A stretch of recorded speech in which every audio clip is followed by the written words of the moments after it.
तिने बसवलेल्या अशा या सुंदर कवायत संचलनानंतर विद्यार्थ्यांची स्वातंत्र्य दिनानिमित्त भाषणे होती।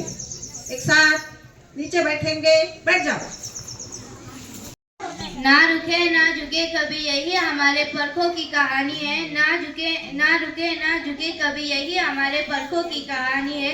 15 अगस्त का यह दिन याद दिलाता है कि आज़ादी एक अनमोल निशानी है।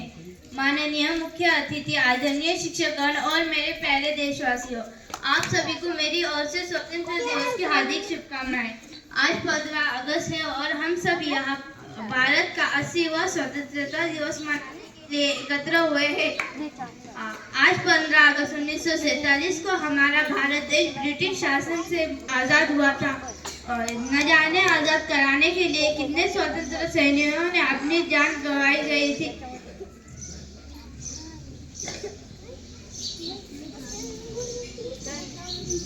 ज्ञानाची चांदणी फुलवणारे, संस्काराची ज्योत तेवर ठेवणारे वंदनीय गुरुजन वर्ग, या सोहळ्याला आपल्या उपस्थितीने गौरव प्राप्त करून देणारे मान्यवर व माझ्या प्रिय मित्र मैत्रिणींनो, सर्वांना माझा सस्नेह नमस्कार व स्वातंत्र्य दिनाच्या हार्दिक शुभेच्छा। मी आज इथे उभी आहे ती एक केवळ विद्यार्थी म्हणून नाही, तर एक स्वतंत्र भारताची नागरिक म्हणून उभी आहे।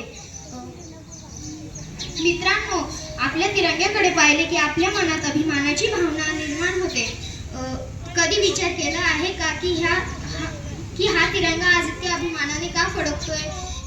यासाठी कित्येक वीरांनी आपले बलिदान दिलेले आहे। 15 ऑगस्ट 1947 हा फक्त एक कॅलेंडरवरचा दिवस नाही, तर हा तो दिवस होता जेव्हा भारताने गुलामगिरीच्या अंधारातून स्वातंत्र्याच्या प्रकाशाकडे पाऊल ठेवले।